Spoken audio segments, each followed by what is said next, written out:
And hello, everybody, and welcome to the Bright Founders Talk at Temy. Temy is an international software development company that designs, builds, and delivers software for sustainable businesses and promising startups. My name's Matthew, and I'm joined today by Mr. Asela Rodrigo, who is the founder and CTO at a company called Prolojik Limited. How are you doing today, Asela? Really well, Matt. Hi, great to speak to you. Fantastic. Thank you so much for taking time out of your day to be with us. Before we get started, if you don't mind, could you tell our viewers a little bit about who you are and what it is that you do? So I started the business almost 22 years ago now. My background is engineering, been in electronic engineering from my university days onwards. First of all, working for Echelon Corporation, which is a US, California-based networking business. And from there, just kind of learned skills and met clients that got me really interested in how sort of embedded networking, not having computers as desktops and PCs, but computers in peripherals, and almost like the precursor of the Internet of Things, could really have an impact on the way that we behave in buildings and around social spaces. So it's been a journey of developing out on those concepts and building a business on top of it. That's fantastic. We're going to dive into a bit of that as we go along. But you've been with the company now for a long time. It's been 22 years, if I'm not mistaken. Exactly. Yeah. It came from issues that I had in my previous role. I was client side, and I was always struggling to get sort of good, strong outcomes from technical problems. Because quite often a lot of the companies that were in our sector are very formulaic. They have a fixed offer, and they want to kind of almost shoehorn that into every application. Whereas I kind of needed there was a requirement for us to have something that was much more adaptable, that really aligned with the customer's needs. And it's one of these moments you say, look, you can either keep pushing this water uphill or you can kind of do it yourself. So I came away from a really important meeting back in 2001 saying, actually, what best thing to do is to kind of do it yourself. There's no point asking other people to do stuff. Put your money where your mouth is and go for it. Absolutely. Terrific. So good for you getting it started. Tell us a little bit about the birth. So you told us where the idea came from. It's not something you did before, if I'm right. So there must have been a lot of new things that you had to learn, a lot of hands-on experience. Tell us what it was like in the early years. Definitely. So, I'm a technocrat at heart. I love solving problems. So it came from, first of all, the product, really understanding how to develop a product that dealt with that problem, but an architecture that we could then develop out to look at what problems might come in the future. So there was a lot of work around how we built modularization into products, how we built technologies based on open standards. So, one of my big bugbears when I was client side was lock-in. There's the worst thing is you buy something and then you have to keep going back to the same supplier to get all the upgrades and all the maintenance and service. If you can do it with the confidence that actually you can buy something and it's openly available and openly supportable, it gives you longevity, it gives you strength. So using those kind of analogies, started to build out one or two products at the beginning and then a whole portfolio. That's now become the business we are today. So we kind of globally in excess of 2,000 buildings we've delivered, everything from a small conference suite to almost campuses for universities and large institutions. So it's quite a breadth of offer now. Fantastic. Tell us a bit about that. Tell us about the market, staying relevant. How do you keep up to date with what's happening, what's new? Obviously, things change really quickly these days. How do you keep your finger on the pulse? Yeah, we're in a very connected environment. The network that we live in, our customers often are the best source of ideas. When someone brings you a problem, it almost drives you to find a solution. And, we're in an era where, because we use technology like Bluetooth and PoE and various sort of ubiquitous industry standard solutions, we can almost take from that toolbox and develop a solution. And, our customers really give us space to play. We've been fortunate to have clients who said, look, take this floor of this building and try out some new tech, or appreciate that what we're doing is actually leading edge and said, we'll give you the space to develop that out. And from there, we turn it into a standard product and we take it forward. So there's a wealth of information. We also hire well, in terms of, I've got a really strong view of hiring talent that's better than you, or certainly more capable in areas that you don't have experience in. So, that brings new ideas and new thinking to the business all the time, which kind of makes you think, okay, have I missed something here? Is there another way to look at that problem? So that's quite fortunate, I suppose. If you've got clients that are willing to trust you with that, give you the space to operate, but you've got to be surrounded by the right kind of people to make this work. Can you tell us a bit about your team? What roles they perform? How did you acquire the right people to get this going? Yeah, absolutely. So at the beginning, there were literally three of us. So myself, technically, a sales, and then a sort of an admin type person. We've grown out from that to where we are today, sort of 50 plus odd people in the business. And that's kind of what we tend to find, is that talent brings in talent. It's at the beginning, you have your social circle, your technical circle that you draw on.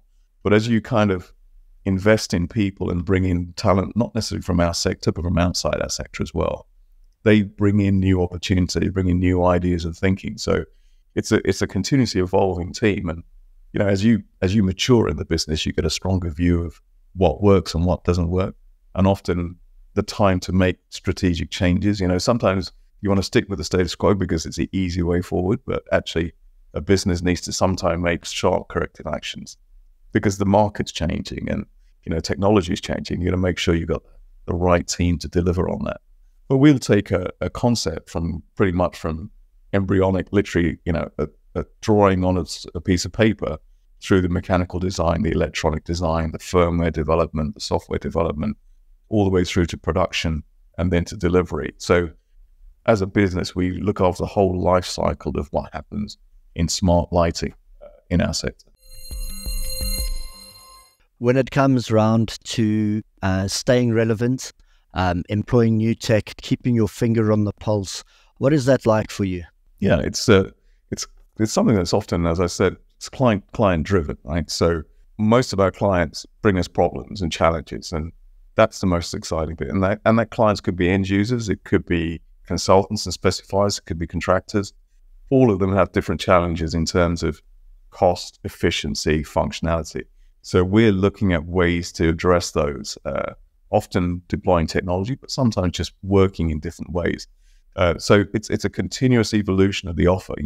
Very rarely does second job, even with the same kit, work in exactly the same way. We have to enhance our offer and enhance the way we operate. So we're always looking at it, bringing in lessons learned at the end of every project, understanding what went wrong, understanding how we could do things better.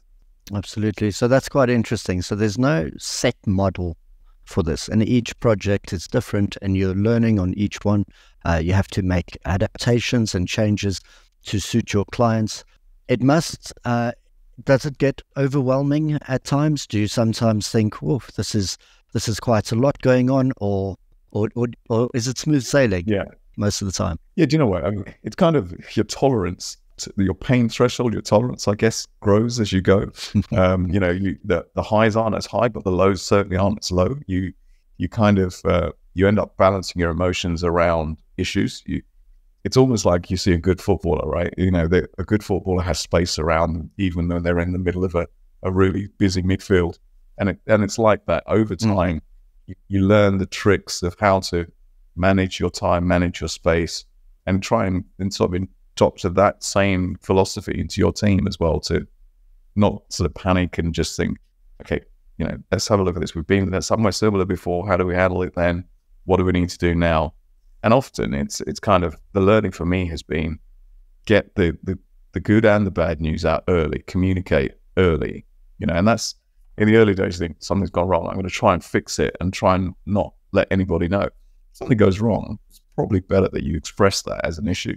Everybody's then leveled up, and then you go from there and say, right, and this is the way we're going to move forward.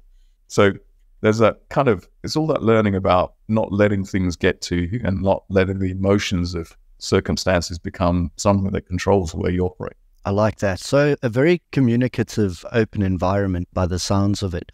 How do you go about fostering these relationships with people, building connections, and making sure that people are trusting each other enough to speak freely and to voice their opinions and have that? Yeah, I mean, internally it's easier, right? Because you own that culture. You're part of a management team that's sort of driving that culture forward. So that's easier to manage, and it's always work in progress, because people have baggage, people have history, and that impacts on the way they behave in an organization.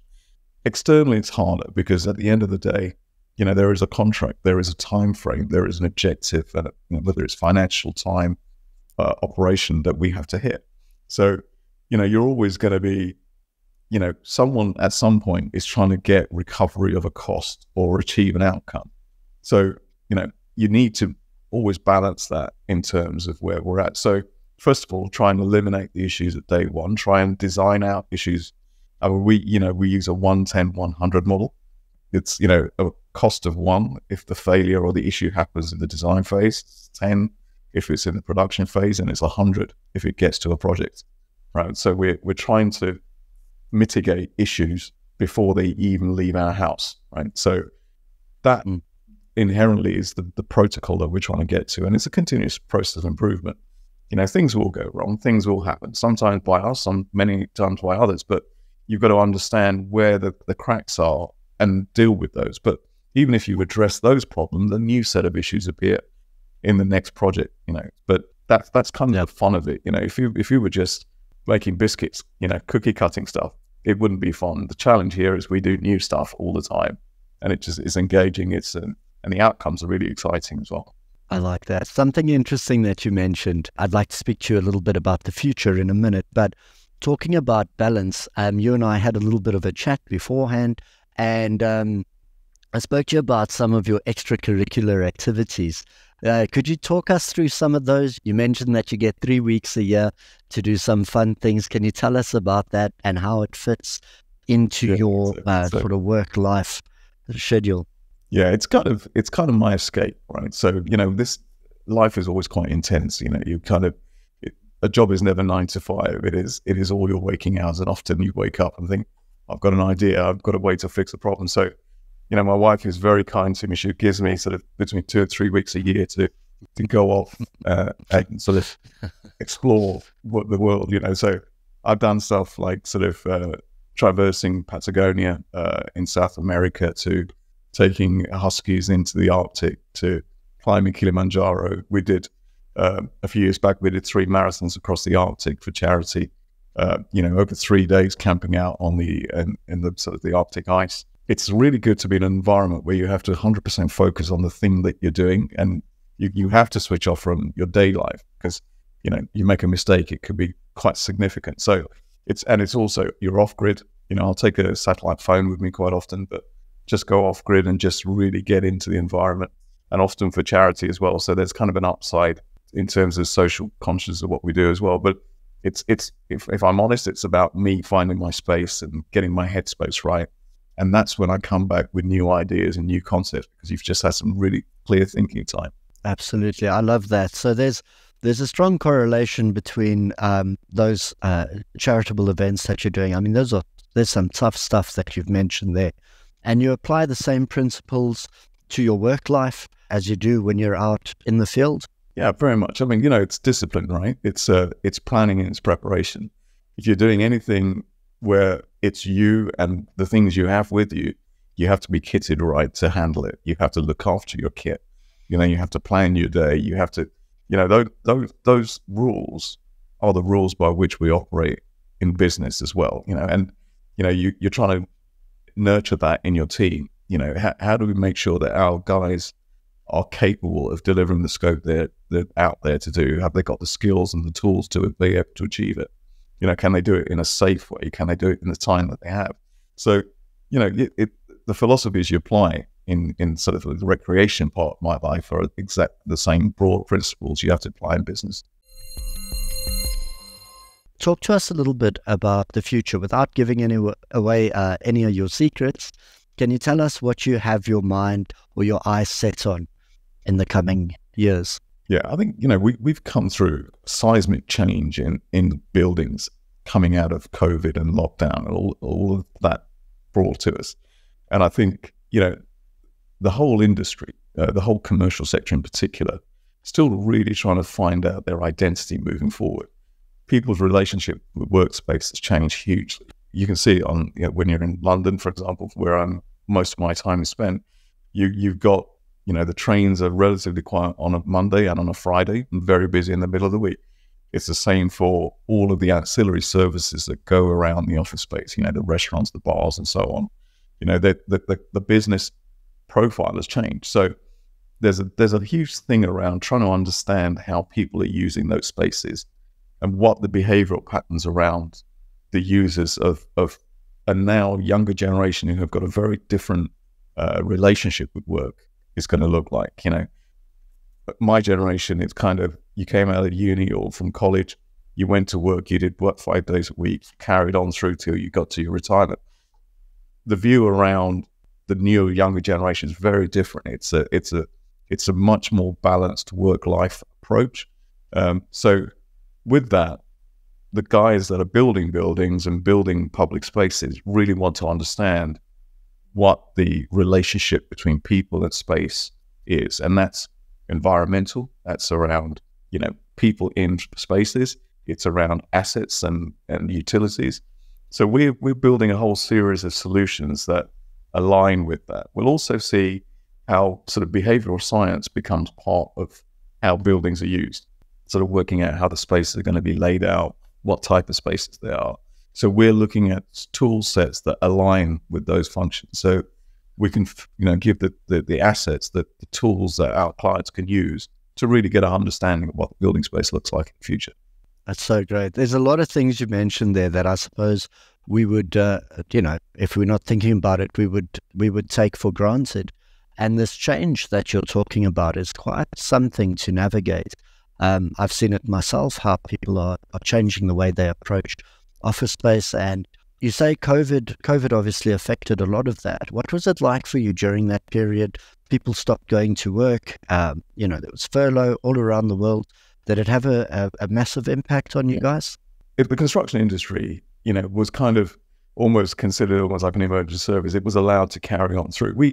We got to beginning of March 2020, and it was a complete shutdown in operations. And we literally, we were just having emergency meetings continuously, trying to get our heads around, how do we operate safe? Can we operate at all? And if we can operate, how do we operate safely?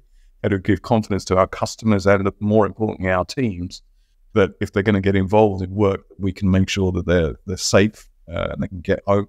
Nobody knew at that time how severe the impact of COVID on anybody would be, right? So, we didn't know if it was age-related or race-related or, what was impacting, who would be most adversely impacted by it. So there was a lot to get around. But I would say by the end of March, we kind of had a plan in place. The UK government made some strong moves to support industry. And fortunately, our industry was allowed to continue. So, we had a very, very quiet March, but pretty much from then onwards, we bought laptops for all our teams so they could work remotely, got all their internet connections set up. So we were able to operate. And by, I would say, November of 2020, we had protocols in place. We could almost restart offices. One of the things we did was we signed up to something called the Immune Building Standard. So we had all of our protocols of how we operate with customers and with our teams assessed for safety, hand sanitization, using UV cleaning of equipment, social distancing and spacing, air changes in the buildings. So we kind of really took it to heart and made sure that we had some really robust protocols around the way we operated. It's good to see that you made it through, and it sounds like you adapted to that rather well. And it's always nice to hear a successful outcome from something like that. Now, I've got one or two personal questions for you. Well, two left, actually, if you don't mind. I like to ask people this, and I always say, if I have to write something on your bedroom wall, okay, you wake up every day, there's a quote written on your bedroom wall, you have to read it every day. What am I going to write on the wall? I've got two things that I say. So I work to play, and I exercise to eat. My passions are kind of, everything for me is around getting immersed and enjoying the best of everything we do. So kind of finding a way of driving things that stimulate me are the key to it. So just don't get up and do the mundane any day. Make sure you enjoy every day when you get up and do it for a real good reason. So that's what drives me. Fantastic. I love that. And then is there anything, any message or anything you'd like to say to our viewers and our listeners before I let you go? Yeah, I mean, first of all, thanks so much for the opportunity to speak to you. It's been great. We're at a time where, being able to make an impact on the way that our society and the environment is impacted by what we do is really important. And I think, if all of your viewers, if you're going to do something that makes a difference, just challenge yourself, challenge the people around you, because no one is going to make a change unless you get up and do it yourself. So be part of something. I love that. That's terrific. Asela, I want to thank you from all of us here at Temy. Thank you for your patience. You know what I'm talking about. We've had one or two minor hiccups, but you've been great. It's been an absolute pleasure getting to know you. We will be keeping our eye on you in the future, and we look forward to many more success stories. Thank you, Matt. Great speaking to you.